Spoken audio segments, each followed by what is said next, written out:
السلام علیکم ورحمۃ اللہ وبرکاتہ۔ امید ہے کہ تمام احباب خیر و عافیت سے ہوں گے۔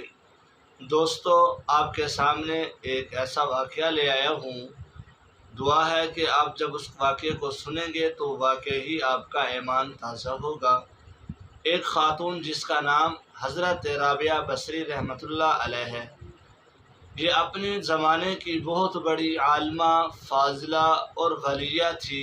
اللہ کی برگزیدہ بندی تھی، اللہ کی ہر وقت عبادت میں مصروف رہتی تھی۔ تو جب رات ہوتی، جب ان کی شادی ہوئی، رات ہوتی تو عشاء کی نماز پڑھ کر اپنے خاوند کے پاس آتی، آ کر کہتی میری ضرورت ہے یا نہیں۔ تو خاوند اگر کہتا کہ آپ کی ضرورت ہے تو آپ اپنے خاوند کے پاس ٹھہر جاتی۔ اگر خاوند کہتا کہ مجھے آپ کی ضرورت نہیں ہے تو یہ جاتے غسل خانے میں نہا کر اچھا سوٹ پہن کر مصلی پہ کھڑی ہو جاتی یہاں تک کہ فجر ہو جاتی۔ مطلب کہ ساری رات اللہ کی عبادت میں گزار دیتی۔ کچھ عرصے کے بعد ان کا خاوند فوت ہو گیا اور یہ نوجوان تھی، جوانی میں تھی۔ امام حسن بصری رحمۃ اللہ علیہ جو اس وقت کے امام بلکہ لوگوں کے امام تھے، وہ چل کر ان کے پاس آئے اور آ کر کہا کہ میں آپ سے شادی کرنا چاہتا ہوں۔ رابعہ بصری رحمۃ اللہ علیہ جو اللہ کی ولیہ تھی، اللہ کی برگزیدہ بندی تھی، اس نے کہا میں 4 سوال کرتی ہوں، اگر آپ نے مجھے 4 سوالوں کا جواب دے دیا تو میں آپ سے نکاح کر دوں گی۔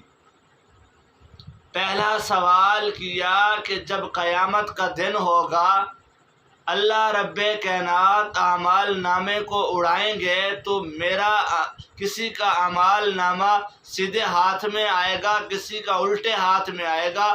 آپ مجھے یہ بتا سکتے ہیں کہ میرا نامہ اعمال الٹے ہاتھ میں آئے گا یا سیدھے ہاتھ میں آئے گا؟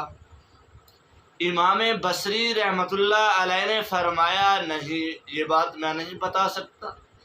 سوال نمبر 2 یہ کیا کہ قیامت کے دن اللہ رب ذوالجلال جب بندوں کو حکم کریں گے پل صراط سے گزرنے کا، کچھ لوگ پل صراط سے نیچے گر جائیں گے جہنم میں، کچھ لوگ جو ہے پل صراط کو کراس کر جائیں گے۔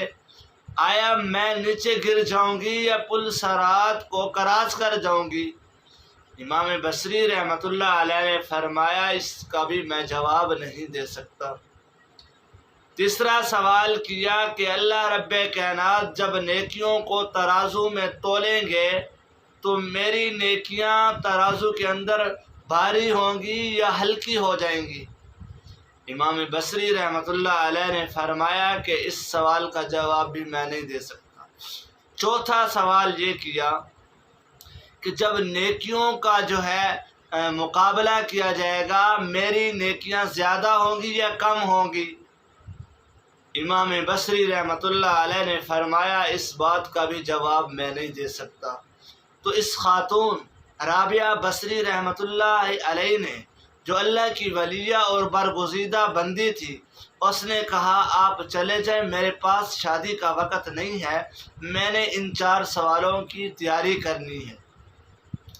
کچھ دن کے بعد ان نے اپنی خادمہ سے کہا رات کو اگر میرا انتقال ہو جائے تو میرا جنازہ رات کو ہی ادا کر کے مجھے دفن کر دینا، 4-5 بندوں کو بلا لینا۔ ایسا ہی ہوا، جب انتقال ہوا، انتقال بھی رات کو ہوا۔ جب رات کو انتقال ہوا تو خادمہ نے جو ہے 4-5 بندوں کو بلایا، اور ایک ان کی وصیت تھی کہ جب کفن دینا تو میری اس چادر میں کفن دینا جس چادر میں میں تہجد کی نماز پڑھتی ہوں۔ لہذا خادمہ نے وصیت کے مطابق اسی چادر میں کفن دیا، 4-5 بندے بلا کر جنازہ پڑھایا اور دفن کر دیا۔ صبح کو جب لوگوں میں اعلان کیا کہ رابعہ بصری اللہ کو پیاری ہو چکی ہے اور ان کا جنازہ بھی پڑھ لیا گیا، ان کو دفن کر دیا گیا ہے، تو تمام لوگوں میں، پوری بستی میں ہلچل مچ گئی۔ لوگ کہنے لگے ہائے ہمیں کیوں نہیں بلایا گیا؟ ہمیں اس اللہ کی ولیہ کے جنازے سے محروم کیوں کر دیا گیا؟ ہم اس اللہ کے ولیہ کی جنازہ ادا کرتے، اللہ کی برگزیدہ بندی کا جنازہ ادا کرتے، ہماری بھی بخشش ہو جاتی۔ ہائے، ہمیں اس جنازے سے محروم کیوں کر دیا گیا؟ تو یہ امام بصری رحمۃ اللہ علیہ کے زمانے کی بہت بڑی ولیہ تھی، اللہ کی برگزیدہ بندی تھی، اور ان کو فوت ہوئے 1200 سال گزر گئے۔ دیکھو 1200 سال گزر گئے، لیکن ابھی بھی لوگ ان کے نام کو نہیں بھولے۔ جو اللہ کے محبوب بندے ہوتے ہیں، اللہ کے ساتھ دوستی رکھنے والے بندے ہوتے ہیں، پھر اللہ تعالیٰ ان کے نام کو قیامت کی صبح تک زندہ اور بلند رکھتا ہے۔ اللہ پاک ہمیں بھی، میری اور آپ کی تمام ماؤں بہنوں کو ایسی ہی اللہ کی عبادت کرنی چاہیے کہ ہم سب اللہ کے برگزیدہ بندے اور اللہ کے قرب کو تلاش کر لیں، اللہ کی محبت کو پکڑ لیں۔